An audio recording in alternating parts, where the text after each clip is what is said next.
Okay, let's talk about the Texas Judiciary. It's been a while since the beginning of class when I did my introduction and talked about the fact that I did practice law. I practiced law for nearly 10 years, and I went to Baylor Law School, and um, so this chapter is near and dear to my heart. I'm going to try not to ramble too much, try not to give you more information than you need, but just know that if I launch into a story, that it's because I can't help myself. I didn't stop practicing law because I didn't love the law. I didn't love practicing. So the other chapters that we have talked about the legislative branch. We've talked about the executive branch, including the governor and all of the departments and boards and commissions underneath the governor. We've been talking about state level departments or branches. The judicial branch in Texas, and this of course is by design. Of course, everything has to do with E.J. Davis, and there were two things that came out of the Constitution in 1875, the Constitutional Convention in 1875, and one of them was that we elect our judges. They did not want to give the governor the power to select judges. They gave that to the people. And the other thing that they did with the judicial branch is decentralized it. So we have the bulk of the litigation and work is done by our counties. And we elect all those judges on the county level as well. So unlike the other branches, we are going to be talking about some lower levels as we discuss the judiciary branch because of the way our system is set up. So we'll start talking about criminal law and civil law and cases and making sure that we can differentiate between those two. And then we'll talk about jurisdiction, the difference between original and appellate jurisdiction. We'll talk about the court systems and how it's organized in Texas. We'll talk about grand juries and trial juries. And we'll talk about the responsibilities of citizens in the Texas legal system. And then we will talk about judicial selection and some of the alternatives. And Texas is really in the process of reviewing how judges are chosen right now. I have been listening to some podcasts from the Texas Tribune, Tribcast. Those are really, really interesting. And they are actually in the state of Texas is actually in the process of looking at how we choose judges, at least on the state level. So stay tuned. But right now, everybody is elected. But we'll look at some of the other choices that we have. All right, so we'll start with civil and criminal cases. So cases are going to be one of the two. Any case that goes through court is either going to be a civil case, and we have courts that only hear civil matters, or it will be a criminal case, and we have courts that only hear criminal matters. And then there are some that hear both. So a civil case, what does that mean? That simply means that this has to do with rights, property rights usually. It's either an individual or an entity like a business or a nonprofit or a governmental entity that has some issue that needs to be resolved. And the way that happens, so it is an individual or an entity suing another individual or entity, that it is completely initiated by the person or party, and that person that initiates the lawsuit is called a plaintiff. Plaintiff. Now, in civil cases, the way that you win is that you have to prove a certain thing. And we call that burden of proof. How much do you have to prove to win a civil case? The burden of proof in civil cases is preponderance of the evidence. Preponderance of the evidence. So let's say that we're looking at a scale, and the scale starts at 0 and ends at 100. So right in the middle, just above the middle, 51%, a majority, would be preponderance of the evidence. So you just have to prove that you are more right. You have to be the person that is believed more. And once you do that, then you can win a civil suit. Usually what you get is compensation. Now, sometimes in a civil suit, you might get an order telling someone that they have to do something or that they can't do something. But nobody, I think my whole point is that nobody is going to jail. Nobody is being, I was about to say nobody's being punished. And that's not necessarily true, because there is something that is called punitive damages. And that's where you award someone money because somebody did something horrible. So I guess in a way that is punishment, but it is financial. It is completely financial. And because nobody is in jeopardy of losing liberty, we don't require you to prove as much in a civil case.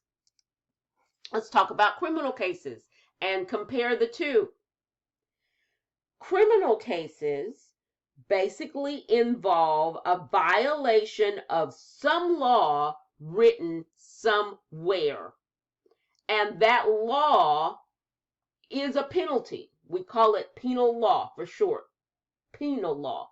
And we have a penal code, a list of things that if you do them, you can be charged and potentially punished for. Most of them are in the penal code, but you can find penal laws all through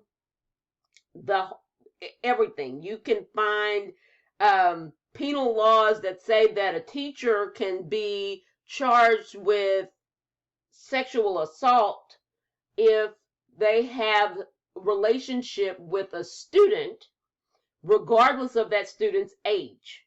If they are still in secondary school, you cannot have a relationship with a student. If you do, you can be charged with a crime. And so the whole point is that there are charges. And there is, if you are convicted, punishment. Now, the punishment can range. The punishment can be a fine. The punishment can be imprisonment. The punishment can be both. And we'll talk about the range of all of those in chapter 10.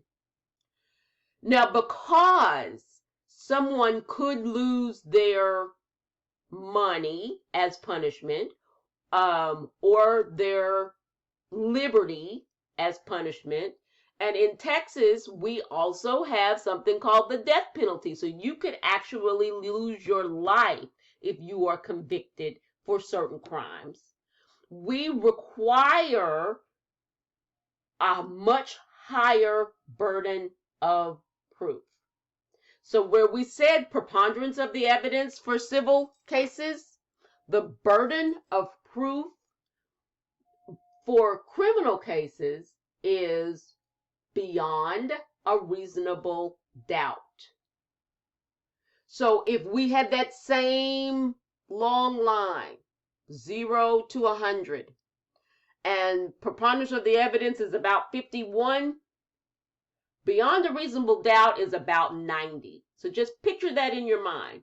You have to know with beyond all reasonable doubt, not speculation. That's the 10%, but it has to be proven beyond any reasonable doubt. No more questions that this person did what they are accused of doing and needs to be convicted.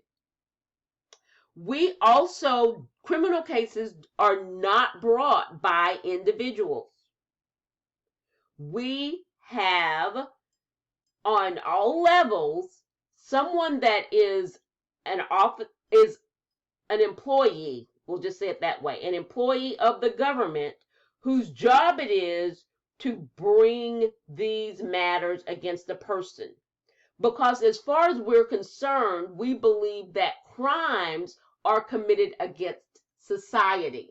Even though there may actually be victims, those victims don't file suit. They take their information to the prosecutor. That could be a municipal prosecutor. It could be a county prosecutor. And in Texas, we call that either a district attorney or a county attorney.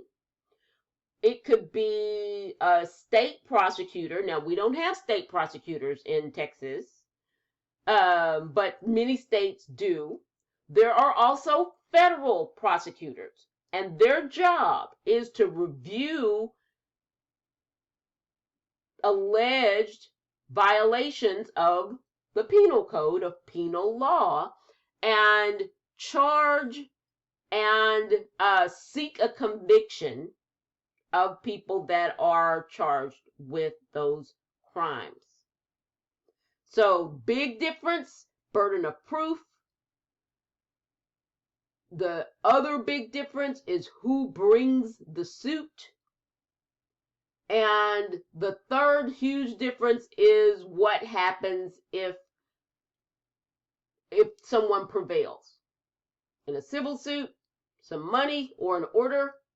In a criminal suit, it's a fine. That money goes to the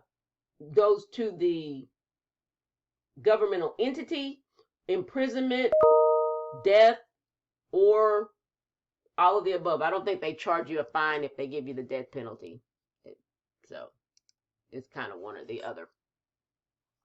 All right, let's talk about the concept of jurisdiction. That is really a Latin word. And so juris is court. Diction is speak or say. Bottom line, jurisdiction is defined as a court's authority to hear a case. A court's authority to hear a case. I use the same examples in federal government and Texas government. So if you've heard this before, I apologize. So let's talk about jurisdiction. So say I, Madelyn Bowman, citizen of Texas, born and bred, never lived anywhere else, go to Louisiana and I rent a car. So I rent the car. They ask me if I want insurance. I tell them no, I have insurance, but actually my insurance has lapsed, so I don't have insurance. I drive off the lot. I show my insurance card. They say it's cool. I drive off of the lot in the car that I have rented, and I'm driving down the street, and all of a sudden I get rear-ended, and the person gets me real bad. The car is messed up. My neck is hurt. My back is hurt. I am taken on a stretcher and taken to the hospital, and I have extensive medical bills. Now, the person that hit me is born and bred Louisianian, from Louisiana. And unfortunately, this man, we'll just say it's a man, doesn't have insurance either. So no insurance companies are involved. It's just me and him and my huge bills and all the money that I owe to the insurance, to the car rental company because the car was hurt.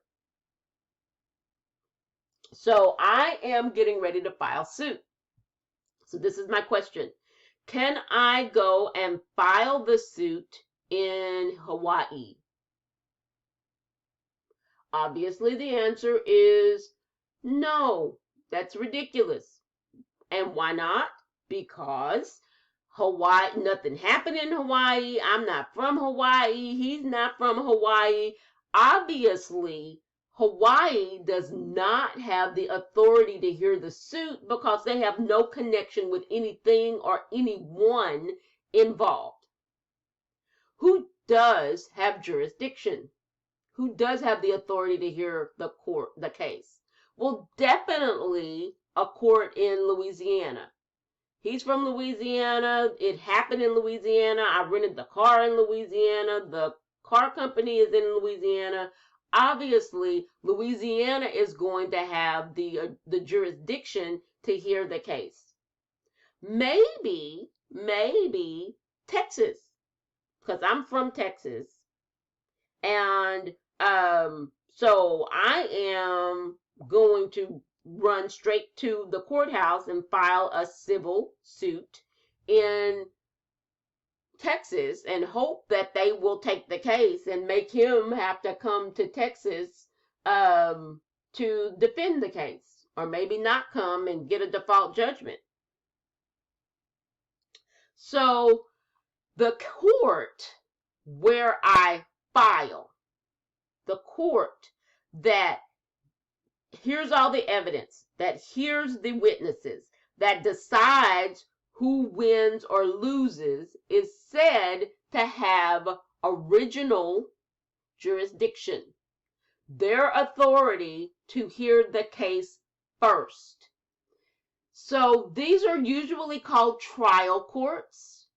And there is a judge that oversees the procedure. You can choose in a court of original jurisdiction to have the judge also decide who wins, or you can elect to have a jury hear the case. So it's either or. The election is by the defendant. If it is a criminal case, the defendant always has the ability to ask for a jury trial. Always has the ability to ask for a jury trial. If it's a death penalty case, there have to be a jury trial. Just saying. All right. So jurisdiction is authority to hear the case. Original jurisdiction is authority. Their authority is to hear a case first. Gather evidence and apply the law to the evidence. All right, so let's say that I'm Madelyn Bowman. I am a known drug dealer, and I have been accused of felony murder. This is pretty bad. So this is what happened. A rival drug dealer was found shot in their home. And obviously some cash and was missing from the home.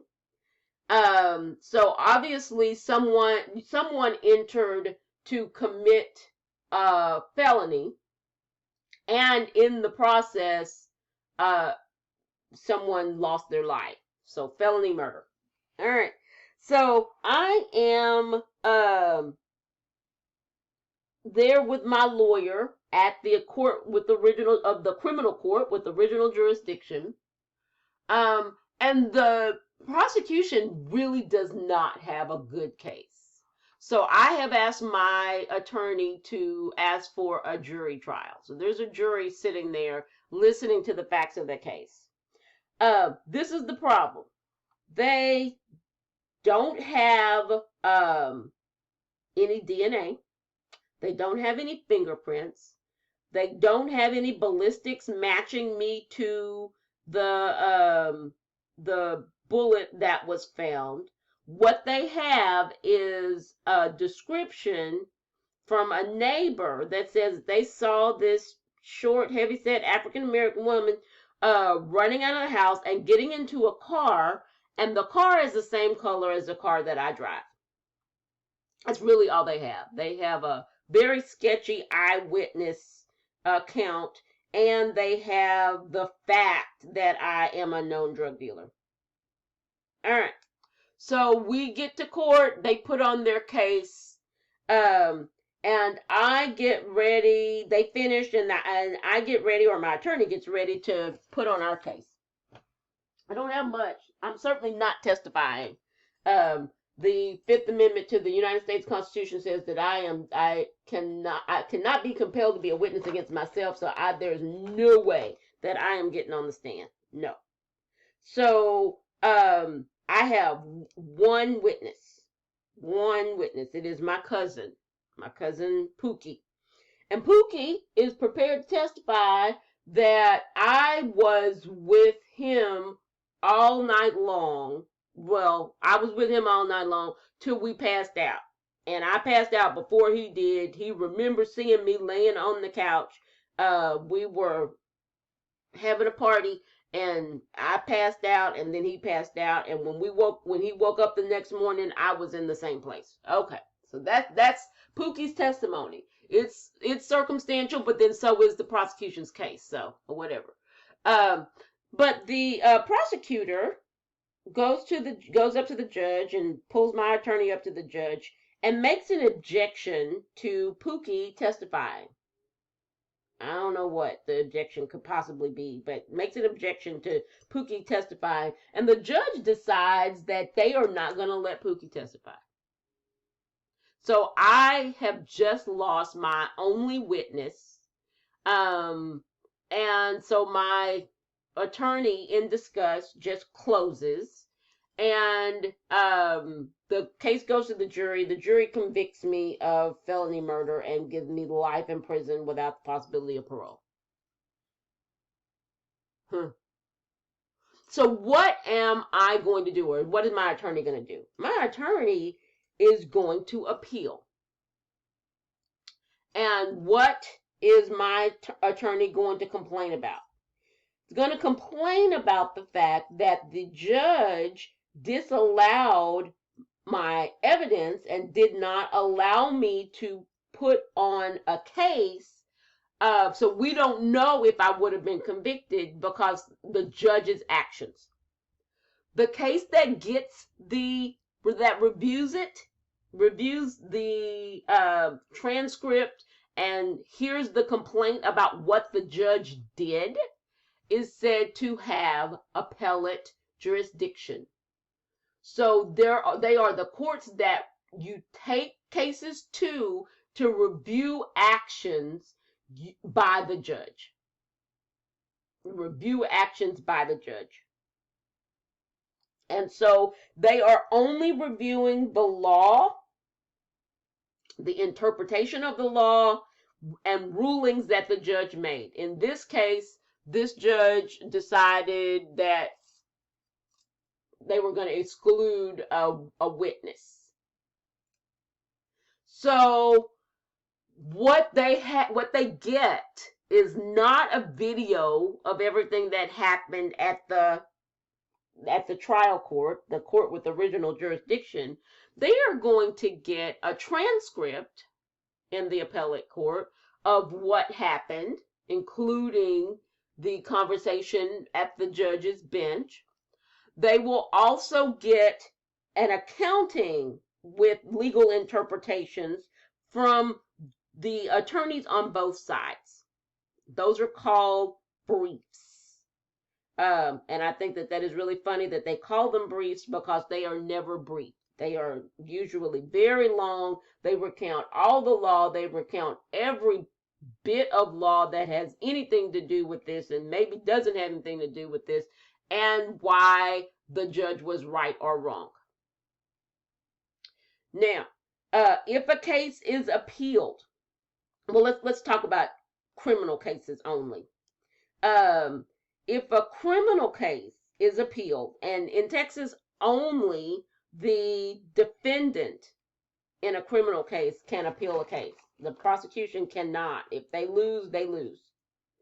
But if a defendant brings a case up and is asking for some type of relief, then if what the court decides is that you need to retry this case and this time let Pookie testify, that is not what is called double jeopardy. Double jeopardy is a Fifth Amendment, United States Constitution, Fifth Amendment concept that says that a person cannot be tried twice for the same crime in the same court, level of court. So a case could go to a federal court and a state court because those are completely different jurisdictions.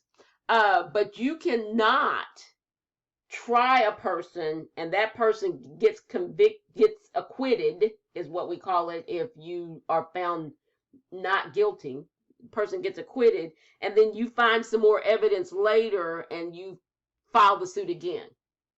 Cannot do that. That is double jeopardy. But if the defendant is asking for the retrial, then that is not considered double jeopardy. I hope that makes sense. All right, so we have talked about so far the jurisdiction. We have talked about civil cases. We have talked about criminal cases. We've talked about the burden of proof.